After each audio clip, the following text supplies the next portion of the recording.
అందరికీ నమస్కారం అండి. యు ఆర్ మై డెవిల్ స్టోరీని చాలా అంటే చాలా ఆదరించారు. అలాగే ఈ స్టోరీని కూడా ఆదరిస్తారని కోరుకుంటున్నాను. ఇంకా కథలోకి వెళ్దాం.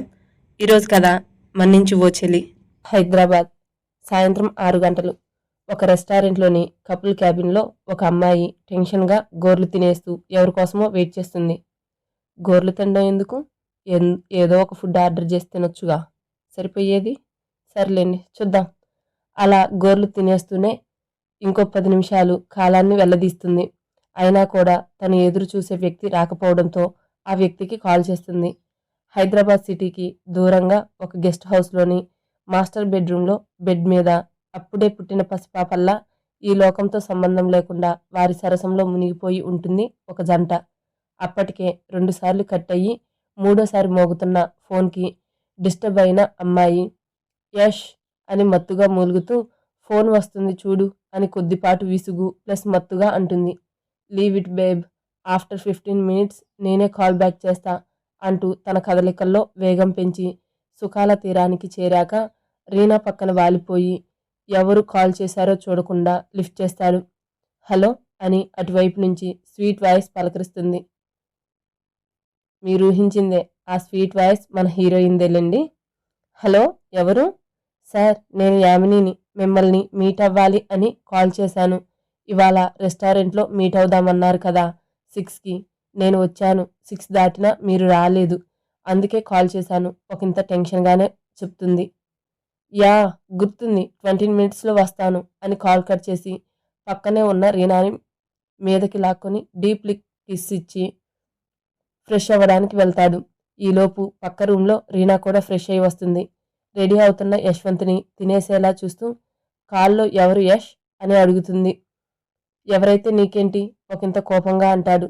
జస్ట్ క్యాజువల్గా అడిగాను అంతే యష్ అంటుంది ఆ కోపానికి భయపడుతూ. క్యాజువల్గా అయినా అనవసరం, నీకు కావాల్సింది డబ్బులు, నాకు కావాల్సింది సుఖం. నాది నాకు దొరికింది, ఇది నీకు అంటూ 2 నోట్ల కట్టలు చేతిలో పెట్టి పొగరుగా వెళ్ళిపోతాడు. హా, ఎన్ని రోజులుగా నిన్ను నా వల్లో పడేయాలి అనుకుంటున్నా. ఏందమ్మా, వాడేమన్నా చేప పిల్లనా వల్లో పడేయడానికి? పిచ్చి పుల్లమ్మ, నన్ను దూరంగానే పెడుతున్నావు యష్. ఏదో ఒకరోజు నిన్ను పడేసి పెళ్లి చేసుకొని నీ ఆస్తికి యజమానురాలు అవ్వకుంటే చూడు అని కోపంగా వెళ్ళిపోతుంది రీనా. రీనా దగ్గర నుంచి నేరుగా రెస్టారెంట్కి వచ్చి యామిని ఉన్న కపుల్ క్యాబిన్కి వెళ్తాడు.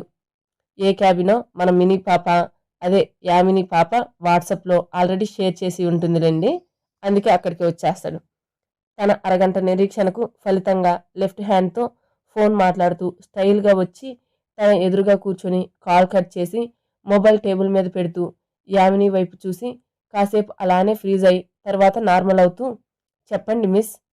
యామిని సార్ అని చెప్తుంది మన మినీ పాప. హా యామిని, చెప్పండి, ఎందుకు నన్ను కలవాలి అని అన్నిసార్లు కాల్ చేశారు? చెప్తాను సార్, అది అని చెప్పేలోపు జ్యూస్ తీసుకొని వస్తాడు వెయిటర్. ఇద్దరు ముందు జ్యూస్ గ్లాస్ పెట్టి ఆర్డర్ ప్లీజ్ అంటాడు. ఇప్పుడే వద్దు, కాసేపాగా ఆర్డర్ ఇద్దాం సార్ అంటుంది యశ్వంత్ వైపు చూస్తూ బిడియంగా. ఓకే అని వెయిటర్ని పంపించేశాడు. ఇప్పుడు చెప్పండి యామిని అని జ్యూస్ మొత్తం తాగేస్తాడు యష్ బేబీ. అంతే అంతే, గెస్ట్ హౌస్లో చాలా కష్టపడి వచ్చాడు, ఆ మాత్రం తాగాలే. అది సార్ అంటూ టెన్షన్కి గొంతు తడారిపోతుంటే మినీ పాప కూడా మొత్తం ఒకేసారి గ్లాస్ ఎత్తేస్తుంది. సార్, మీకు ఇప్పుడు చెప్పబోయే మాట ఇంతకు ముందే చాలామంది చెప్పుంటారు. ఏంటిదబ్బా అది? వాళ్ళ ఏ ఉద్దేశంతో ఆ మాట చెప్పారో తెలియదు, కానీ నేను మాత్రం హార్ట్ఫుల్గా చెప్తున్నాను సార్. ప్లీజ్, మీరు ఆ మాట విన్నాక ఏమాత్రం నవ్వకూడదు అని చిన్నపిల్లల వేలు చూపించి చెప్తుంది. ఫస్ట్ టైం ఒక అమ్మాయి తనకు వేలు చూపించి మాట్లాడటం, కానీ కోపం రావట్లేదు. ఎందుకో తనకే అర్థం కావట్లేదు. బహుశా తన మొహంలోనే అమాయకత్వం చూసి కాబోలు అని అనుకుంటాడు యశ్వంత్. సరే అన్నట్టు తల ఊపుతాడు. మన మినీ పాప ఒకసారి గట్టిగా గాలి పీల్చి వదిలి, ఐ లవ్ యూ యశ్వంత్ గారు, ఈ మాట చెప్పాలి అని 6 ఇయర్స్గా వెయిట్ చేస్తున్నా, ఇప్పటికి కుదిరింది అని తడిదేరిన కళ్ళతో పెదవులపై నిలిచిన చిరునవ్వుతో చెప్తుంది స్వచ్ఛంగా. ఆ మాట విన్నాక యామిని చెప్పినట్టు నవ్వు కాకుండా షాక్ అయ్యి ఏంటి అంటాడు తప్పుగా విన్నాడేమో అని. ఐ లవ్ యూ యశ్వంత్ గారు అన్ని మళ్ళీ ప్రపోజ్ చేస్తుంది మినీ పాప అందంగా. యామిని గురించి పూర్తిగా తెలియకపోయినా తన డ్రెస్ స్టైల్, తన మాటలను బట్టి బహుశా నా గురించి పూర్తిగా తెలియక ప్రపోజ్ చేసిందేమో అనుకుంటూ యామిని ప్రపోజ్ చేసినప్పుడు పెరిగిన తన గుండె సవ్వడిని పట్టించుకోడు. చూడండి యామిని, నా గురించి పూర్తిగా తెలియక మీరు ఈ మాట చెప్పుంటారు. ముందు నా గురించి పూర్తిగా తెలుసుకొని ఆ తరువాత ఇదే మాట చెప్పండి, అప్పుడు ఆలోచిస్తాను అని వెళ్ళడానికి అని డోర్ వైపు అడుగులు వేశాడు. వెంటనే యశ్వంత్ చేయి పట్టి ఆపి, మీరు సరిగ్గా వినలేదనుకుంటా. నేను మిమ్మల్ని 6 సంవత్సరాలుగా ప్రేమిస్తున్నాను. అంటే మీ గురించి ఏమీ తెలియకుండానే ప్రేమించాను అనుకుంటున్నారా? అంటే నా గురించి పూర్తిగా తెలిసే లవ్ చేస్తున్నావా అని షాక్ అయ్యి యామిని వైపు తిరుగుతాడు. హా, అవును అని తల ఊపుతుంది. చూడు యామిని, ఇదంతా ప్రేమ కాదు, జస్ట్ అట్రాక్షన్ అంతే. అది ఏదో చెప్పబోతుంటే, అట్రాక్షన్ అంటే కొన్ని నెలలు లేదా 1-2 సంవత్సరాలు ఉండొచ్చు, కానీ 6 సంవత్సరాలుగా అయితే ఉండదు. మోర్ ఓవర్ నేను టీనేజ్ అమ్మాయినైతే కాదు కదా అట్రాక్షన్ని లవ్ అని పొరపాటు పడ్డానికి అని సూటిగా అడుగుతుంది. అవును, కానీ ఏం చెప్పాలో అర్థం కాక అసహనంగా వెళ్ళి చైర్లో కూర్చుంటాడు. నిదానంగా వెళ్ళి అతని ఎదురుగా కూర్చొని, మీకు ఐ లవ్ యూ మాత్రమే చెప్పాను, మిమ్మల్ని తిరిగి ఐ టూ చెప్పమనలేదు, అలాగే పెళ్లి చేసుకోమని కూడా అడగలేదు అంటుంది చిన్నగా. ఏంటి అన్నట్టు చూస్తాడు అర్థం కాక. చెప్పాను కదా మీ గురించి పూర్తిగా తెలుసు అని. ఆ తెలుసు అనడంలో మీకు ప్రేమ పెళ్లి ఇష్టం లేదు అని కూడా తెలుసు. అందుకనే కదా మీరు 1 నైట్ స్టాండ్ అని 1 మంత్ లివ్ ఇన్ రిలేషన్ అని గెస్ట్ హౌస్కి వెళ్తారు అంటుంది ఇబ్బందిగానే వణికే స్వరంతో. అంటే నా గురించి అంతా తెలుసు అంటాడు. అలా ఎలా ఏకవచనంతో పిలిచాడో తనకే తెలియకుండా. హా, మీకన్నా ఎక్కువే అంటుంది ప్రేమగా యశ్వంత్ వైపు చూస్తూ. ఆ కళ్ళలోకి ప్రేమకు వసం అవ్వకుండా చూపు తిప్పేస్తూ. ఓహో, అయితే ఇప్పుడు నేను ఎక్కడి నుంచి వస్తున్నానో కూడా తెలుసా అంటాడు వెటకారంగా కావాలనే. హా, రీనా గారితో గెస్ట్ హౌస్లో ఉన్నారు కదా, నేను కాల్ చేసే వరకు అంటుంది మళ్ళీ తలదించుకొని. ఇవన్నీ తనకెలా తెలుసు అనుకుంటూ. అంత కరెక్ట్గా ఎలా చెప్పగలవు అంటాడు ఆశ్చర్యంగా. తెలుసు అంతే, ఎలా అని మాత్రం అడగకండి. సరే, ఇప్పుడు ప్రపోజ్ చేశావు, నా సమాధానం ఏంటో తెలుసు.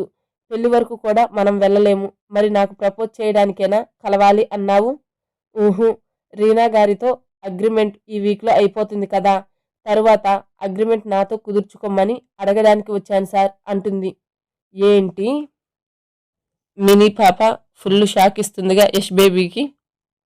మీరు విన్నది నిజమే సార్, రీనా గారి తర్వాత అగ్రిమెంట్ నాతో ఓకే చేస్తారా? ప్లీజ్ ప్లీజ్, నువ్వు చూడడానికి పద్ధతిగా ఉన్నావు, లవ్వు గివ్వు అంటూ నాలాంటోడి వెనక పడకుండా చక్కగా ఇంటికి పో, లేదంటే నేనే మీ ఇల్లు కనుక్కొని మీ పేరెంట్స్తో మాట్లాడాల్సి వస్తుంది. అంతగా ఆగలేను అంటే పోయి మీ ఇంట్లో చెప్పు, పెళ్లి చేస్తారు అంటాడు విసుగ్గా. మీరన్నట్టు నేనేమీ ఆగలేక మీతో అగ్రిమెంట్ కోసం రాలేదు అని అంటుంది కూసింత పౌరుషంగా. మరి ఎందుకొచ్చినట్టో? ఇవన్నీ కాదు, కానీ ముందు పేరెంట్స్ దగ్గరికి పద, వాళ్లతోనే మాట్లాడతాను అంటాడు పైకి లేస్తూ. నేను అనాథను, నాకు నా అనేవాళ్ళు ఎవరూ లేరు అంటుంది ఏడుపు గొంతుతో కళ్ళ నిండా నీళ్లతో. ఏంటి అంటాడు ఆశ్చర్యంగా. అవును సార్, నేను కూడా మీలానే అనాథను. ఆమె మాటలకి మళ్ళీ చైర్లో కూర్చుంటాడు. కాసేపటి మౌనం తర్వాత, మీకు కూడా తెలుసు కదా సార్ అనాథ పిల్లల బ్రతుకులు ఎలా ఉంటాయో. అవును అన్నట్టు తల ఊపుతాడు యశ్వంత్. మీకు తోడుగా మీ అన్నయ్య సంజయ్ గారు ఉన్నారు, కానీ నాకు తోడుగా ఎవ్వరూ లేరు సార్. మీరు అనుకున్నట్టు నేను నిజంగా నా కోరికలు తీర్చుకోవడం కోసం మీతో అగ్రిమెంట్ గురించి మాట్లాడడం లేదు సార్. నిజంగానే మిమ్మల్ని మనస్ఫూర్తిగా ప్రేమించాను. మీకు దూరంగా ఉండటం నా వల్ల కావడం లేదు. అందుకే ధైర్యం చేసి ఇవాళ మీ ముందుకు వచ్చాను సార్. అంతేకాని మీ దగ్గరికి వచ్చే అందరి అమ్మాయి లాంటి దాన్ని కాను సార్. నేను నాకు ఎవ్వరూ లేకపోవచ్చు, కానీ పద్ధతిగానే పెరిగాను. నాకంటూ కొన్ని రిస్ట్రిక్షన్స్ పెట్టుకుంటూ ఇంతవరకు వచ్చాను సార్ అంటుంది కళ్ళ నిండా నీళ్లతో. నీ మాటలు వింటుంటే అర్థమవుతుంది నువ్వు అలాంటి అమ్మాయివి కావు అని. కానీ ఇప్పుడెందుకు ఇలాంటి పిచ్చి ఆలోచన పుట్టి నాలాంటి వాడి దగ్గరికి వచ్చావు? చక్కగా మంచి అబ్బాయిని చూసి పెళ్లి చేసుకుని హ్యాపీగా ఉండొచ్చుగా అంటాడు. ఎందుకో యామిని తన దగ్గరికి వచ్చే అమ్మాయిలా చూడలేకపోతున్నాడు. అందుకే కన్విన్స్ చేయడానికి చూస్తున్నాడు. లేదు సార్, నేను కూడా మీలానే ప్రేమ పెళ్లి వద్దు అనుకున్నాను. కానీ మిమ్మల్ని చూశాకే నాకు తెలియకుండా మిమ్మల్ని ప్రేమించేశాను సార్. పెళ్లి ఆలోచన కూడా మీతోనే అంటూ కళ్ళు కన్నాను. కానీ మీకు ఇలాంటి లైఫ్ టైం రిలేషన్స్ నచ్చవు. అలాగే మీరు ఇప్పుడు ఇండియాలోని టాప్ 10 కంపెనీస్లో ఒకటి అయిన వైఎస్ కన్స్ట్రక్షన్స్ కంపెనీకి CEO. అందుకే ఇంకా అసలు పెళ్లి టాపిక్నే వదిలేశాను. కానీ కొన్ని రీజన్స్ వల్ల ఇంకా మీరు దూరంగా ఉండలేకనే ఇలా వచ్చాను సార్. ప్లీజ్ కాదనకండి అని యశ్వంత్ చేతులు పట్టుకుంటుంది. నాకు నిజంగానే ఏం చెప్పాలో అర్థం కావడం లేదు యామిని. మీరు చాలా డీసెంట్, పద్ధతిగా ఉన్నారు. నాతో రిలేషన్షిప్ అంటే మీరు చాలా ఫేస్ చేయాల్సి వస్తుంది. అలానే నీకు తెలియంది కాదు. పెళ్లి కాకుండా ఒక అమ్మాయి అబ్బాయి కలిసి ఉంటే ఆ ఇంపాక్ట్ అబ్బాయి మీద కన్నా అమ్మాయి మీదనే ఎక్కువ ఉంటుంది. నేనేం చెప్తాన్నానో అర్థమవుతుందా అని అంటాడు. ఎస్ సార్, అర్థమవుతుంది. నేను అన్నిటికీ సిద్ధపడే ఏ నిర్ణయం తీసుకున్నాను. లైఫ్లో ఫస్ట్ టైం నా గురించి, నా సంతోషం గురించి ఆలోచించి తీసుకున్న నిర్ణయం. ప్లీజ్ కాదనకండి అని రిక్వెస్ట్ చేస్తుంది. కాసేపు ఆలోచించి, సరే ఇంతగా అడుగుతున్నారు కాబట్టి నాకు ఏం అభ్యంతరం లేదు. ఇంకో 2 డేస్లో రీనాతో అగ్రిమెంట్ అయిపోతుంది. థర్డ్ డే నీతో అగ్రిమెంట్ చేసుకుంటాను అన్నాడు. Thank you sir, thank you so much అని కన్నీళ్లతో నవ్వుతూ, కాకపోతే నాకు కొన్ని కండిషన్స్ ఉన్నాయి. ప్లీజ్ మీరు కాదనకూడదు అంటుంది మొహాన్ని ముద్దుగా ముడిచి కళ్ళు చిన్నవి చేసి. ఏంటి మీని పాప, ఏం కండిషన్స్ ఉన్నాయి నీకు? అయినా యష్ బేబీ నీతో అగ్రిమెంట్ చేసుకోవడమే గ్రేట్, ఇంకా కండిషన్స్ కూడానా? చూద్దాం చూద్దాం ఇంకా ఏం కండిషన్స్ చెప్తావో.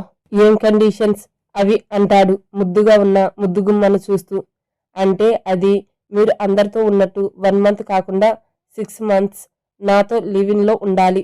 ఇంకా ఈ 6 మంత్స్ కూడా నేను మీ పిఏగా జాబ్ చేస్తాను. అది కూడా ఇంటర్వ్యూ పాస్ అయ్యాకే, లేకంటే లేదు. అగ్రిమెంట్ చేసుకున్నాక మనం ఇద్దరం కూడా ఒక ఫ్లాట్ రెంట్కి తీసుకొని అందులోనే ఉందాం. మీకు కుదిరినప్పుడు ఆ ఫ్లాట్లోనే నాతో టైం స్పెండ్ చేయొచ్చు. అందరితోలా గెస్ట్ హౌస్ అంటే ప్లీజ్ నాకు ఇష్టం లేదు అని చిన్నగా చెప్తుంది. మీ పిఏగా నేను అపాయింట్ అయితే మాత్రం మీరు నాతో ఉండే టైంలో మీ అవసరాలు అన్నీ ఆ వచ్చే శాలరీతోనే ఖర్చు పెడతాను. ఎందుకంటే నేను డబ్బు కోసం మీతో ఉన్నాను అని ఎవ్వరూ అనుకోకూడదు అని ఒక కారణం అయితే, ఇంకొకటి మిమ్మల్ని నా మనిషి అనుకుంటున్నాను. అందుకే లైఫ్లో ఫస్ట్ టైం నా మనసుకు నచ్చిన మీకోసం నేను కష్టపడి సంపాదించిన డబ్బు ఖర్చు చేయాలి అని ఉంది. ఇంకా హా, ప్రస్తుతానికి ఇవే. ఇంకా ఏమైనా ఉంటే అవి గుర్తొచ్చినప్పుడు చెప్తాను అంతే ఇక అంటుంది గ్లాస్తో నీళ్లు తాగుతూ. అమ్మా, పాపం పిల్ల అన్ని కండిషన్స్ చెప్పేసరికి అలసిపోయింది. నేను కూడా అలసిపోయానబ్బా, ఈ కండిషన్స్ని మెంటల్ ఎక్కింది ముందు నాకు. అన్ని కండిషన్స్ ఓపిక్గా విన్న యశ్వంత్, ఏమో అనుకున్నాను, సెల్ఫ్ రెస్పెక్ట్ ఎక్కువే నీకు. ఏమైంది పుసుక్కున అలా అనేశారు అంటుంది అయోమయంగా. లేకపోతే నా అవసరాలకు అయ్యే ఖర్చు నువ్వు భరిస్తావా? ఒక్కోసారి నేను ఎంత ఖర్చు చేస్తానో నాకే తెలియదు. ఇంకా నీకు వచ్చే శాలరీలో నీ అవసరాలు తీర్చుకుంటావా లేక నాకా? హా అంటాడు కళ్ళెగరేసి. అంటే వైఎస్ కన్స్ట్రక్షన్ సీఈఓ గారి దగ్గర పిఏ అంటే శాలరీ బాగానే ముట్టుతుంది కదా అని అలా అన్నాను సార్. ఏం శాలరీ తక్కువ ఇస్తారా మీరు అంటుంది అమాయకంగా. తన ఫేస్ చూసి ఎందుకో ఆట పట్టించాలి అనిపించింది. హా, కొంచెం తక్కువే, మరి ఏం చేస్తావ్ అంటాడు అంతకంటే అమాయకంగా. కాసేపు ఆలోచించి, అలా అయితే మీ రేంజ్కి తగ్గట్టు కాకుండా నా రేంజ్కి తగ్గట్టు, నా బడ్జెట్కి తగ్గట్టే మీకోసం ఖర్చు చేస్తాను, ఏమంటారు అంటుంది గొప్ప ఆలోచన చేసినట్టు. ఆ మాటలకి లోపలే నవ్వుకుంటూ, సరే అయితే అది అప్పుడు చూద్దాంలే. ఇంకా నీ కండిషన్స్ విషయానికి వస్తే 6 మంత్స్ అన్నావు. ఎందుకో అందరితోలా నీతో నా జర్నీ ఉండదు అనిపిస్తుంది. కాబట్టి నాకు కూడా కొంచెం ఎగ్జైటింగ్గానే ఉంది నీతో రిలేషన్షిప్. నెక్స్ట్ ఫ్లాట్ అన్నావు, రెంట్ అవసరం లేదు. నా సొంత డబ్బులతో ఒక అపార్ట్మెంట్లో ఆల్రెడీ ఫ్లాట్ ఉంది, అందులోనే ఉందాం, రెంట్ ఖర్చు తగ్గుతుంది. లివ్ ఇన్ అన్నావు, 24 hours నీతోనే అంటే నాకు కుదరదు. ఆఫీస్ పన్నుల మీద ఎక్కువ బయట తిరగాలి. ఇంకా మెయిన్ మా అన్నయ్యతో నేను ఎక్కువ టైం స్పెండ్ చేస్తాను. మార్నింగ్ బెడ్ కాఫీ నుంచి నైట్ నిద్రపోయే ముందు పాలు తాగడం వరకు కూడా అన్నీ మా అన్నయ్యతోనే. కాబట్టి నీతో టైం చాలా తక్కువ గడుపుతాను. పిఏ పోస్ట్ అంటే రేపు ఆఫీస్లో ఇంటర్వ్యూస్ ఉన్నాయి, వచ్చి అటెండ్ అవ్వు. నేనే నిన్ను ఇంటర్వ్యూ చేసి సెలెక్ట్ చేస్తాను అంటాడు. ఓకే సార్, మీరు 6 మంత్స్లో మీతో ఉండటానికి ఒప్పుకున్నారు కదా, నాకు అదే చాలు అంటుంది సంబరంగా. నీలానే నాకు కూడా కండిషన్స్ ఉన్నాయి, చెప్పమంటావా అంటాడు. హా సార్ ప్లీజ్ అంటుంది. నేను రమ్మన్నప్పుడు కాదు కూడదు అనకుండా నాతో పబ్బుకి రావాలి, డ్యాన్స్ వేయాలి. నన్ను ఏ విషయంలోనూ కంట్రోల్ చేయకూడదు, డామినేట్ కూడా చేయకూడదు. నేనేం చెప్తే అది వినేయాలి. పిఏగా సెలెక్ట్ అయితే జాబ్లో చిన్న మిస్టేక్ కూడా ఉండకూడదు. మన ఆపోనెంట్ కంపెనీతో డీల్స్ చేసుకొని మన కంపెనీ సీక్రెట్స్ వాళ్ళకి చేరవేయకూడదు. అలా చేస్తే పనిష్మెంట్ చాలా తీవ్రంగా ఉంటుంది.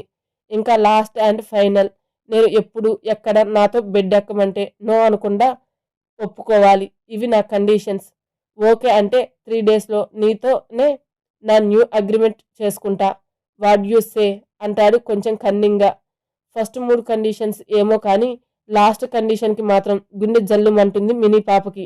అయినా కూడా అన్నిటికీ ముందుగానే ప్రిపేర్ అయి వచ్చింది కాబట్టి వణికే గొంతుతోనే సరే సార్ అంటుంది. అన్నిటికీ సరే అని అంటున్నావు అంటాడు అన్నిటికీ వడ్ని నొక్కి చెప్తూ. పెరిగిన గుండె సవ్వడిని తగ్గించుకుంటూ హా సార్ అన్నిటికీ సరే అంటుంది. యశ్వంత్ వైపు సరిగ్గా చూడకుండా ఎర్రగా అయిన బుగ్గల్ని దాచుకోవడానికి కష్టపడుతూ. ఆమె అవస్థను చూసి మనసులోనే నవ్వుకుంటూ సరే అయితే 2 డేస్ తర్వాత మన అగ్రిమెంట్ అంటూ. సరే చాలా ఆకలిగా ఉంది, నీకేం కావాలో ఆర్డర్ ఇవ్వు అంటూ మెనూ కార్డు తన వైపు నెడతాడు. అన్నీ చూసి ఇవి ఏంటో ఎలా ఉంటాయో నాకేం తెలియదు సార్, మీకు నచ్చింది చెప్పండి, నేను అదే తింటాను అంటుంది చిన్నగా నవ్వుతూ. సరే అంటూ తనకి ఇష్టమైనదే ఆర్డర్ ఇచ్చి వచ్చాక ఇద్దరూ తింటారు. బిల్ ఎంతనో చూసి అందులో సగం యశ్వంత్ ముందు పెడుతుంది యామిని. తనది తినడం పూర్తి అవ్వడంతో ఆమె చేతిలోని డబ్బును చూస్తూ హ్యాండ్ని ఫింగర్ బాల్తో వాష్ చేసుకొని హ్యాండ్ కీతో నీట్గా తుడుచుకుంటూ ఏంటి అన్నట్టు ఒక లుక్ ఇస్తాడు. బిల్లో హాఫ్ అమౌంట్ సార్ అంటుంది ముద్దుగా. ఏం అవసరం లేదు, నేనే పే చేస్తాను అంటాడు. నో సార్ ప్లీజ్ తీసుకోండి అంటుంది రిక్వెస్ట్ టోన్తో.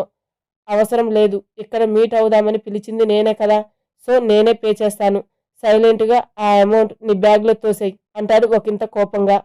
ప్లీజ్ అన్నట్టు యామిని చూస్తుంటే ఇంకా కోపంగా కల్లెర చేసి బుసలు కొట్టేలా చూస్తాడు. ఆ కళ్ళకి భయపడి బుద్ధిగా డబ్బులను బ్యాగ్లోకి తోస్తుంది. ఏటైందో ఎంతైందో అంతకు 1000 ఎక్స్ట్రాగా టిప్ కింద పెడతాడు. సరే సార్, నేను రేపు ఇంటర్వ్యూ టైంకి మీ ఆఫీస్కి వస్తాను, బాయ్ సార్ అంటూ వెళ్ళడానికి 2 అడుగులు వేస్తుంది. అంతే ఒక్కసారిగా యశ్వంత్ పైకి లేచి మినీ చేతిని పట్టుకొని తన వైపు లాక్కున్నాడు. సడన్గా అలా జరిగేసరికి వెళ్ళి యశ్వంత్ గుండెల మీద పడుతుంది. సార్ ఏంటి ఇది అంటుంది కంగారుగా. మరి ఆ మాత్రం ఉంటుంది కంగారు, ఫస్ట్ టైం ఒక అబ్బాయి అంత దగ్గరగా ఉండటం కదా. వచ్చినప్పటి నుంచి నీతో ఒకటి చెప్పాలి అనుకుంటున్నాను. నీ లిప్స్ చాలా బాగున్నాయి. ఇంకా ఇదిగో ఇది అంటూ కింద పెదవిని కొంచెం కిందగా ఎడంవైపు ఉన్న మచ్చను చూపిస్తూ ఇంకా హాట్గా ఉంది. ఎలానో నాతో లివిన్లో ఉండడానికి తయారయ్యావు కదా, ఇప్పుడు ఒక లిప్ లాక్ ఇవ్వొచ్చుగా అంటూ మినీ చిట్టి పెదవుల వైపు తన పెదవుల ప్రయాణాన్ని సాగిస్తాడు. కానీ మధ్యలోనే మినీ పాప బాబుని తన 2 చేతులు అడ్డుపెట్టి ఆపుతూ ఇప్పుడు కాదు, ఆ అగ్రిమెంట్ అయ్యాకే అని అంటుంది టెన్షన్గా. ఎవరివమ్మా నువ్వు, ఎక్కడ దాని తల్లి, ఎవరైనా పెళ్ళయ్యాకే అన్నీ అంటారు, కానీ నీ పరిస్థితి ఏంది? అగ్రిమెంట్ అయ్యాకే అన్నీ అనే పరిస్థితి, కర్మ కర్మ. అన్నీ నువ్వన్నప్పుడేలే, but I want a lip lock right now అంటూ మినీ పాప మాట వినకుండా యామిని లిప్స్కి తన లిప్స్తో లాక్ వేస్తాడు యష్ బాబు. దరిద్రం వదిలింది. ఫస్ట్ టైం తనని అలా ఒకరు కిస్ చేయడం, అది కూడా డైరెక్ట్గా లిప్ కిస్. అందుకే టెన్షన్తో చెమటలు పట్టేసింది మినీ పాప బాడీ మొత్తం. మన బాబు అవన్నీ గమనించే పరిస్థితిలో లేడు. వచ్చినప్పటి నుంచి తన్ని ఊరించి ఉడికిస్తున్న ఆ బుజ్జి పెదాల్ని బజ్జీ చేసే ప్రోగ్రాంలో ఫుల్ బిజీ అన్నమాట. అసలు మినీ పాప ఫీలింగ్స్ని పట్టించుకోకుండా చాలా కాన్సన్ట్రేషన్గా పాప లిప్స్ని లాలీపాప్ లాగా లిక్ చేస్తూ బేబీ పింక్ కలర్లో ఉండే లిప్స్ని రెడ్గా మార్చేసి వదులుతాడు యష్ బాబు. అంటే ఈ ప్రాసెస్లో 2-3 ఘాట్లు పడి బ్లడ్ కూడా వచ్చింది, అది వేరే విషయంలేండి. పాపం మినీ పాప. అసలుకే మగాడి స్పర్శ తెలియని మినీ పాపకి డైరెక్ట్గా లిప్ కిస్ ఇచ్చేసరికి ఫుల్ షాక్ అయ్యి భయంతో కళ్ళు తిరిగి మన బాబు మీదకే పడిపోయింది. కిస్ ఇచ్చి మినీని వదిలాక ఆమెనే చూస్తున్న యశ్వంత్కి తను పడిపోవడం అర్థమయ్యి కింద పడిపోకుండా జాగ్రత్తగా పట్టుకొని పక్కనే సోఫాలో పడుకోబెట్టి టేబుల్ మీద ఉన్న బాటిల్ తెచ్చి మినీ ఫేస్ మీద నీళ్లు చిలకరిస్తాడు. నీళ్లు చిలకరించగానే నిదానంగా కళ్ళు తెరిచి సోఫాలో కూర్చుంది. ఏమైంది, ఎందుకు అలా పడిపోయావు అని అయోమయంగా అడుగుతాడు యశ్వంత్. మీరు సడన్గా ముద్దు పెట్టేసరికి భయం వేసింది, అందుకే కళ్ళు తిరిగాయి అని ఆగి ఆగి చెప్తుంది. వాట్, ముద్దు పెట్టినందుకే కళ్ళు తిరిగి పడిపోయావా? ముద్దుకే ఇలా అయితే రేపు అగ్రిమెంట్ జరిగాక చాలా చేయాల్సి వస్తుంది, అప్పుడు ఏకంగా కోమాలోకి పోతావా ఏంటి అని అడుగుతాడు విచిత్రంగా ఫేస్ పెట్టి. ఇప్పుడంటే మీరు సడన్గా అలా పెట్టేసరికి భయం వేసింది. అంతేకాని అప్పటికి నేను అన్నిటికీ ప్రిపేర్ అయ్యి వస్తాను అంటుంది తలదించుకునే. హా, ఏం ప్రిపేర్ అవుతావో ఏంటో, ముద్దుకే నువ్వు ఇలా పడిపోవడం నాకు ఇప్పటికీ ఆశ్చర్యంగా ఉంది తెలుసా అంటాడు నిజంగానే ఆశ్చర్యపోతూ. మీకంటే అన్నీ అయిపోయాయి కాబట్టి ఇలాంటివి చిన్నగా అనిపించవచ్చు. కానీ నేను ఇంతవరకు కనీసం అమ్మాయిని కూడా ఫ్రెండ్లీగా హగ్ చేసుకుంది లేదు. అలాంటిది మీరు డైరెక్ట్గా పెదవుల పైన ముద్దు పెట్టేసరికి నిజంగానే భయం వేసింది అంటుంది. అది నిజమే కదా అని మనసులో అనుకుంటూ, సరేలే, ఇప్పటి నుంచే నువ్వు అన్నిటికీ సిద్ధంగా ఉండు. నేను ఎప్పుడు ఏ మూడ్లో ఉంటానో నాకే తెలియదు. ప్రతిసారి ఇలా నువ్వు పడిపోవడం చేస్తే నేను కూడా మన అగ్రిమెంట్ గురించి ఆలోచించాల్సి వస్తుంది. జాగ్రత్త అంటాడు ఒకంత హెచ్చరిస్తూ. లేదు లేదు యశ్వంత్ గారు, మళ్ళీ ఇలా జరగదు. నేను అన్నిటికీ సిద్ధంగా ఉంటాను. మీరు మాత్రం అగ్రిమెంట్ క్యాన్సిల్ చేయకండి ప్లీజ్ అంటుంది భయంగా. సరే, ఇంకోసారి ఇలా జరగకుండా చూసుకో అంటూ నేను వెళ్తున్నాను. రేపు ఇంటర్వ్యూ ఉంది 9:30కి. వచ్చేయ్ నీ సర్టిఫికెట్స్ తీసుకొని. హా, ఓకే యశ్వంత్ గారు. సరే, నీ అడ్రస్ చెప్పు, డ్రాప్ చేస్తాను. లేదు, మీరు వెళ్ళండి, నేను వేరే చోటకి వెళ్ళాలి, కొంచెం పని ఉంది అంటుంది. Yes, your wish. Okay bye అని తను వెళ్ళిపోతాడు. హమ్మయ్య, మొత్తానికి యశ్వంత్ గారు అగ్రిమెంట్కి ఒప్పుకున్నారు. అదే చాలు. ఇక తనంటే నాకు ఎంత ప్రేమో కాదు కాదు ఎంత ప్రాణమో తెలిసేలా చేస్తే ఆయన కూడా నన్ను ప్రేమిస్తాడు. అప్పుడు లైఫ్ లాంగ్ ఆయనతో కలిసి ఉండొచ్చు అంటూ కళ్ళు కంటూ తను పెరిగిన ఆశ్రమానికి వెళ్తుంది. యామినికి ఇది అలవాటే. రోజు తను వర్క్ అయిపోగానే కాసేపు ఆశ్రమానికి వెళ్ళి అక్కడ పిల్లలతో కాసేపు గడిపి తన రెంట్కి ఉంటున్న ఇంటికి వెళ్తుంది. తను సంపాదించే దానిలో కూడా తన అవసరాలకు కొంత డబ్బులు తీసుకొని మిగతా డబ్బులతో ఆశ్రమంలో ఉండే పిల్లలకి కావలసిన బుక్స్, పెన్స్, పెన్సిల్స్, చాక్లెట్స్ అంటూ ఏవో ఒకటి కొనిస్తుంది. ఇంకా ప్రతి ఆదివారం మొత్తం ఆశ్రమంలోనే ఉంటూ పిల్లలకు ట్యూషన్ చెప్తుంది. ఇలా తన లైఫ్ని ఒంటరిగా అయినా సంతోషంగా గడుపుతుంది. రెస్టారెంట్ దగ్గర నుంచి నేరుగా తన మ్యాన్షన్కి వెళ్తాడు యశ్వంత్. అప్పటికే టైం 9 దాటడానికి సిద్ధంగా ఉంది. లోపలికి వచ్చిన యశ్వంత్ నేరుగా తన రూమ్కి వెళ్ళి ఫ్రెష్ అయ్యి తన అన్నయ్య సంజయ్ దగ్గరికి వెళ్తాడు. యశ్వంత్ వెళ్ళేసరికి సంజయ్ ఆఫీస్ వర్క్ చేస్తూ ల్యాప్టాప్ ముందు ఉంటాడు.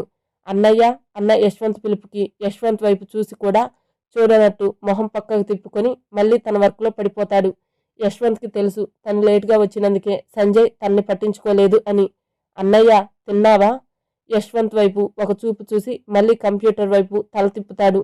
ఆ చూపు అర్థం తెలిసి, ఇంత లేట్ అయినా నా కోసం చూస్తూ ఉన్నావా? ఎన్నిసార్లు చెప్పాను అన్నయ్య, నీకు తొందరగా తిను లేకపోతే హెల్త్ పాడవుతుంది అని చిరుకోపంగా అంటూ ల్యాప్టాప్ పక్కన పెట్టి సంజయ్ చేయి పట్టుకొని డిన్నర్కి తీసుకెళ్లడానికి చూస్తాడు. ఎంతకు సంజయ్ కూర్చున్న చోట నుండి కదలకుండా ఉంటే అన్నయ్య అంటూ తన ఎదురుగా కూర్చొని సారీ అంటూ 2 చెవులు పట్టుకొని తల వంచి బొంగమూతి పెడతాడు. యశ్వంత్ని అలా చూస్తుంటే చిన్నప్పుడు యశ్వంత్ రూపం గుర్తుకు వచ్చి చిన్నగా నవ్వుతూ అతని తల నిమిరి కన్నా అని ప్రేమగా పిలుస్తాడు సంజయ్. అతని పిలుపులోని ప్రేమకు కరుగుతూ అన్నయ్య అంటూ సంజయ్ ఒళ్ళో తలపెట్టి, సారీ అన్నయ్య, నేను త్వరగా రావాలనే అనుకున్నాను. కానీ ఒకరిని కలవడానికి వెళ్ళి వాళ్ళతో మాట్లాడి వచ్చేసరికి లేట్ అయింది.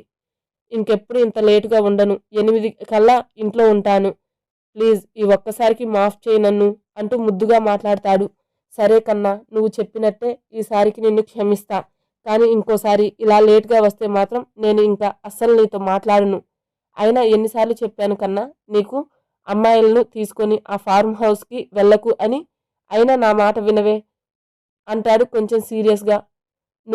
నువ్వు చెప్పే ప్రతి మాట వింటాను అన్నయ్య, కానీ ఈ ఒక్క విషయంలోనే ఎందుకో నీ మాట వినలేను. ఇలాంటి వాటికి పూర్తిగా అడిక్ట్ అయ్యాను అన్నయ్య. అయినా నేనుగా వాళ్ళ దగ్గరికి వెళ్ళటం లేదు కదా అన్నయ్య. నా దగ్గరికి వచ్చే అమ్మాయిలతో మాత్రమే నేను స్పెండ్ చేస్తున్నాను. కాబట్టి నేను ఏ తప్పు చేయడం లేదు అన్నయ్య. తప్పు లేదు అని నువ్వు అనుకుంటే కాదు కన్నా, అందరూ అనుకోవాలిగా. నిన్ను చూసే వాళ్ళు నీ ఎదురుగా ఏమీ అనుకోరు, కానీ నీ వెనక ఎన్ని మాటలు అనుకుంటారో తెలుసా? అందుకే నువ్వు ఇలాంటి పనులు మానుకో కన్నా అని ఒక తల్లి బిడ్డకు చెప్పినట్టు తన వడిలో ఉన్న యశ్వంత్ తల నిమురుతూ చెప్పాడు. అందరూ ఏమనుకున్నా నాకు ఫరక్ పడదు అన్నయ్య. నువ్వు ఏమనుకుంటున్నావో తెలియాలి అంతే. అయినా వాళ్ళందరూ మనల్ని ఏమీ పోషించడం లేదు కదా, ఇంకా మన వెనక అనుకునే మాటలు అంటావా? జీవితాంతం అలా వెనక పడిపోతూ ఎవరినో ఒకరిని అంటూనే ఉంటారు, కానీ ముందుకు వెళ్ళరు అన్నయ్య. ఇవన్నీ మనకు ఎప్పుడు ఉండేవే కానీ నాకు చాలా ఆకలి అవుతుంది అన్నయ్య, త్వరగా అన్నం పెట్టు అంటూ పొట్ట తడుముకుంటూ అడుగుతాడు. హా, నా మాట ఎందుకు వింటావు? రేపు పెళ్ళి అయితే ఆ వచ్చే అమ్మాయినే నీ దూకుడు తగ్గించి తన కొంగును కట్టేసుకుంటుంది. అప్పుడు తెలుస్తుంది. హహహా, నేను పెళ్ళా? అన్నయ్య, నీకు తెలుసుగా నాకు ప్రేమ పెళ్ళి లాంటివి ఇష్టం ఉండవు అని. నా లైఫ్లో అన్నయ్య అన్న బంధం తప్ప ఇంకేం బంధం కూడా వద్దు. అయినా ఈ బంధాల మీద నాకు నమ్మకం లేదు అన్నయ్య. అందుకే నా ప్రపంచంలో నేను చాలా సంతోషంగా ఉన్నాను. అది చాలు. ముందు ఆకలేస్తుంది, అన్నం పెట్టు అని డైనింగ్ టేబుల్ మీద ఉన్న ఫుడ్ని ప్లేట్లో వడ్డించి సంజయ్కి అందిస్తాడు. హా, నువ్వు వద్దు అనుకుంటే జరుగుతుందా? ఖచ్చితంగా నీ ఆలోచన మార్చి అన్ని బంధాలను నీ జీవితంలోకి తెచ్చే అమ్మాయిని వెతికి నీతో పెళ్లి చేస్తాను కన్నా. అప్పుడైనా నీకు అన్ని బంధాల మీద నమ్మకం వస్తుంది అని మనసులో అనుకుంటూ యశ్వంత్కి తినిపించి తను తినేసి ఇద్దరు ఒకే బెడ్రూమ్లో పడుకుంటారు. సంజయ్ మీద కాళ్ళు చేతులు వేసుకొని పడుకోవడం అలవాటు యశ్వంత్కి. అన్ని బంధాలు యశ్వంత్ జీవితంలోకి తెచ్చే అమ్మాయా? మరి మా మినీ పాప అనాథ కదా, తను ఎలా అన్ని బంధాలు తెస్తుంది? తను కాకుంటే ఇంకో అమ్మాయిని తెస్తాడా ఏంటి ఈ సంజయ్? ఆలోచన ఏదో మా మినీ పాపని ముంచేసేలా ఉంది పాపం. మరుసటి రోజు యశ్వంత్ చెప్పినట్టు తన సర్టిఫికెట్స్ అన్నీ తీసుకొని ఇంటర్వ్యూ జరిగే చోటుకి వస్తుంది. అప్పటికి యశ్వంత్ ఇంకా రాలేదు. అందరితో పాటు యామిని కూడా కూర్చొని ఉంటుంది. అందరూ చాలా పాష్గా అడుగు మందాన మేకప్ వేసుకొని రెడీ అయి వచ్చారు. ఆ కంపెనీలో జాబ్ కంటే యశ్వంత్ గర్ల్ ఫ్రెండ్ పోస్ట్ కోసం ఆ మేకప్ అన్నమాట. కాసేపటికి యశ్వంత్ ఆఫీస్లోకి ఎంట్రీ ఇస్తాడు. తన క్యాబిన్కి వెళ్తూ ఇంటర్వ్యూకి ఎంతమంది వచ్చారు అంటూ మేనేజర్ని అడుగుతాడు. అతను లిస్టు చూసి సార్ 120 మెంబర్స్ అంటాడు. హా అంటూ తన క్యాబిన్కి వెళ్ళి సీసీటీవీ ఫుటేజ్లో ఇంటర్వ్యూకి వచ్చిన వాళ్ళని చూస్తూ ఉంటాడు. అందరూ మొబైల్స్ చూస్తూ పక్కన వాళ్ళతో మాట్లాడుతూ ఉంటే యామిని మాత్రం అందరికీ దూరంగా ఒక్కటే కూర్చొని చుట్టూ చూస్తూ కాసేపు పొట్టి పొట్టి బట్టలు వేసుకున్న పాపలను చూసి కాసేపు తన ఫైల్ని చూస్తూ కాసేపు టైం పాస్ చేసి చివరికి తన ముందు గ్లాస్ టేబుల్ మీద ఉన్న బిజినెస్ మ్యాగజైన్ అందుకొని అందులో ఉన్న యశ్వంత్ని చూస్తూ లీనమైపోతుంది. తన చేష్టలను చూస్తున్న యశ్వంత్ పెదవులు చిన్నగా సాగుతాయి. చివరికి బిజినెస్ మ్యాగజైన్లో తన అన్నయ్యతో కలిసి దిగిన ఫోటోలో తన్ని చూస్తూ రెప్ప కూడా వేయని యామినిని చూసి ఇంటర్వ్యూ ప్రాసెస్ స్టార్ట్ చేయండి, ఇంకా తను అని యామినిని చూపిస్తూ తనని నా పిఏ పోస్ట్కి ఎలిజిబుల్నో కాదో ఇంటర్వ్యూ చేసి నా క్యాబిన్కి పంపించు. ఓకే సార్ అంటూ ఇంటర్వ్యూ అభ్యర్థుల దగ్గరికి వెళ్ళి ప్రాసెస్ చెప్పి అటెండర్ వచ్చి పిలిచిన వాళ్ళు ఆ రూమ్లోకి వెళ్ళడం అని చెప్పి యామినిని చూస్తూ మేడం మీరు నాతో రండి అంటూ వేరే క్యాబిన్కి తీసుకువెళ్తాడు. ఇంటర్వ్యూ అక్కడ జరుగుతుంటే నన్ను ఇటు తీసుకువెళ్తున్నాడు ఏంటి అని గోర్లు కొరికేసుకుంటూ ఆలోచిస్తుంది. ఇంటర్వ్యూ జరిగే ఫ్లోర్ కాకుండా వేరే ఫ్లోర్, యశ్వంత్ క్యాబిన్ సపరేట్ ఫ్లోర్లో ఉంటుంది. ఇప్పుడు ఆ ఫ్లోర్కే యామినిని తీసుకెళ్తున్నాడనమాట మేనేజర్. అమ్మో, ఇంత దూరం తీసుకెళ్తున్నాడు ఏంటి, పైగా ఎవ్వరూ కూడా కనిపించట్లేదు, ఒంటరిగా తీసుకెళ్ళి నన్నేం చేయడు కదా అని ఓ తెగ ఇదైపోతూ తన ఊహలు ఊహిస్తూ చివరికి ఆ మేనేజర్ ప్రవర్తనకి భయపడి అతనికి కనిపించకుండా పక్కనే ఉన్న క్యాబిన్లోకి దూరిపోయి డోర్ వేసి ఆ డోర్కే తల ఆనించి హమ్మయ్య తప్పించుకున్నాను, లేకుంటే వాడు నన్ను ఏదో చేసేవాడే, హమ్మ నన్నే బుర్డి కొట్టించి పక్కకు తీసుకెళ్ళి ఏదో చేద్దామని ప్లాన్ వేశావు కదూ, నన్ను మోసం చేయడం నీ తరం కాదు. యామిని ఇక్కడ నాతో అంత ఈజీ కాదు అంటూ ముక్కును వేలుతో రబ్ చేసుకుంటూ వెనక్కి తిరిగేసరికి ఎదురుగా ఉంటాడు యశ్వంత్. అంతే, మినీ పాప మౌత్ మ్యూట్ అవుతుంది. అయ్యిందా, బాగా అయ్యిందా, అనవసరంగా ముందే తొందరపడతారు. యామిని మాటలకు వింటున్న యశ్వంత్కి నవ్వు వస్తుంటే చిన్నగా నవ్వుతూ మినీ పాప ఎక్స్ప్రెషన్స్ చూస్తూ ఉంటాడు. సడన్గా యామిని తన వైపు తిరిగేసరికి నార్మల్గా ఫేస్ పెట్టి మిస్ యామిని మీరు ఏంటి ఇక్కడ, మేనేజర్కి చెప్పాను కదా మిమ్మల్ని సెపరేట్గా ఇంటర్వ్యూ చేయమని, మరి అక్కడికి వెళ్లకుండా ఇక్కడికి ఎందుకు వచ్చారు అంటాడు. మేనేజర్ నుంచి యామిని తప్పించుకొని వచ్చింది అని తెలిసి కూడా. అంటే అతను మేనేజర్నా అనుకుంటూ హిహి అంటూ అంటే అది అంటూ నసుగుతూ ఉంటే అది అంటూ ఆ సాగదీయడం ఆపి ముందు విషయం చెప్పు అంటాడు కొంచెం వెటకారంగా. అది అర్థమైన మన మినీ పాప అదేం లేదు యశ్వంత్ గారు, మేనేజర్ గారు వచ్చారు, కాకపోతే అందరితో పాటు కాకుండా నన్ను వేరేగా తీసుకెళ్తుంటే తప్పుగా అనుకొని అతని నుంచి తప్పించుకొని కనిపించిన రూమ్లోకి దూరాను. కానీ ఇది మీ క్యాబిన్ అని తెలియదు, సారీ అంటుంది. సరే కానీ ఇంత పెద్ద కంపెనీలో ఇన్ని సీసీటీవీ కెమెరాలు ఉండగా అతను నిన్ను ఏం చేస్తాడు అనుకున్నావు అంటాడు అనుమానంగా, అయోమయంగా. ఏమో, అంత ఆలోచించలేదు. అతను అలా వేరేగా తీసుకువెళ్తుంటే ముందు భయం వేసింది. ఒంటరిగా ఎందుకు తీసుకువెళ్తున్నాడా అని. ఒంటరి ఆడపిల్లను కదా యశ్వంత్ గారు, ఆ మాత్రం అలర్ట్గా ఉండకపోతే బతకలేను అంటూ చిన్నగా నవ్వి, సారీ, నేను వెళ్ళి ఇంటర్వ్యూ అటెండ్ అయ్యి వస్తాను అని వెనక్కి తిరుగుతుంది. అంతవరకు మినీ మాటల్ని వింటున్న యశ్వంత్ ఆమె వెళ్తాను అనేసరికి, వద్దు, నేనే ఇంటర్వ్యూ చేస్తాను, కూర్చో అంటూ ఎదురుగా చైర్ చూపిస్తాడు. సరే అంటూ మినీ కూర్చున్నాక మేనేజర్కి కాల్ చేసి యామిని తన దగ్గరే ఉందని, తనే ఇంటర్వ్యూ చేస్తాను అని చెప్పడంతో తన పనిలో పడతాడు మేనేజర్. సరే, నీ సర్టిఫికేట్స్ ఇవ్వు అని తన ఎస్ఎస్సి, ఇంటర్ అలాగే డిగ్రీలో స్కోర్ చూస్తాడు. మెరిట్ స్టూడెంట్ కాకుండా అబోవ్ యావరేజ్ స్టూడెంట్ అని తన స్కోర్ చేసిన మార్క్స్ చెప్తాయి. తర్వాత కొన్ని క్వశ్చన్స్ అడిగి, కంగ్రాట్స్ యామిని గారు, 2 days తర్వాత వచ్చి జాయిన్ అవ్వండి. ఆ రోజే మన 6 months అగ్రిమెంట్లో ఇంకా మీ అపాయింట్మెంట్ లెటర్ ఒకేసారి సైన్ చేద్దురు అంటారు. Thank you sir. సార్, ఇప్పుడు మీరు నా బాస్ కదా, అందుకే సార్. ఓకే, ఓన్లీ ఆఫీస్ వరకే సార్, ఆఫీస్ బయట మాత్రం నన్ను అలా పిలవకు, నాకు నచ్చదు అంటాడు. యశ్వంత్ గారు అంటానులేండి. యశ్వంత్ గారు, నా 2 days తర్వాత మనం లివిన్లో ఉంటాం, అప్పుడు కూడా ఇలానే పిలుస్తావా? అయ్యో ఇష్యూ, మనం రిలేషన్లో ఉన్నప్పుడు ఇంకా ఈ గారులు బూర్లు అవసరమా అంటాడు అసహనంగా. మిమ్మల్ని రెస్పెక్ట్ లేకుండా పిలవలేను, కానీ మీకు ఆ పిలుపు నచ్చకుంటే ఏమని పిలవాలి చెప్పండి, అలానే పిలుస్తాను అంటుంది. బేబీ అను, నా పాత గర్ల్ ఫ్రెండ్స్ అంతా అలానే అంటారు, లేదా యష్ అను. అంటూ తల అడ్డంగా ఊపుతూ, అందరిలానే నేను ఉండకూడదు అనేగా మీతో 6 months అగ్రిమెంట్ అడిగాను, మరి అందరిలానే నేను అలా ఎలా పిలుస్తాను? కాబట్టి నేను యశ్వంత్ గారు అనే పిలుస్తాను. సరే, నన్ను యశ్వంత్ గారు అని పిలుస్తాను అన్నావు, మరి నేను కూడా నిన్ను యామిని గారు అని పిలవాలా అంటాడు ఫేస్ ఒక రకంగా పెట్టి. అది మీ ఇష్టం, కాకపోతే మీ పాత గర్ల్ ఫ్రెండ్స్ని పిలిచినట్టు బేబీ అని మాత్రం పిలవద్దు అంటుంది. యశ్వంత్ తల నిమురుతూ, ఎందుకు కన్నా? అది అంటూ ఎలా చెప్పాలో అర్థం కాక అంటాడు మళ్ళీ. ఏంటో చెప్పు కన్నా. అది రేపు రీనాతో అగ్రిమెంట్ లాస్ట్ రోజు, అందుకే కొంచెం లేట్ అవుతుంది. నువ్వు నా కోసం వెయిట్ చేయకుండా త్వరగా తినేసి పడుకో అన్నయ్య అంటూ పాఠం అప్పచెప్పినట్టు చెప్తాడు. కాసేపు సైలెన్స్ తర్వాత, సరే, రేపొక్కరోజే కదా, ఆ తర్వాత ఇంకెవ్వరూ లేరుగా, ఇక ఈ పనులు వదిలే కన్నా అంటాడు సంజయ్. అంటే అన్నయ్య, రేపు రీనా తర్వాత ఎల్లుండి ఇంకో అగ్రిమెంట్ ఉంది, అది కూడా 6 months లాంగ్ రిలేషన్షిప్ అంటాడు మెల్లిగా. పాపం సంజయ్ పరిస్థితి ఏంటో. స్టోరీ కనుక నచ్చితే ప్లీజ్ లైక్ చేయండి, షేర్ చేయండి, అలాగే సబ్స్క్రైబ్ చేసుకోండి. Thank you.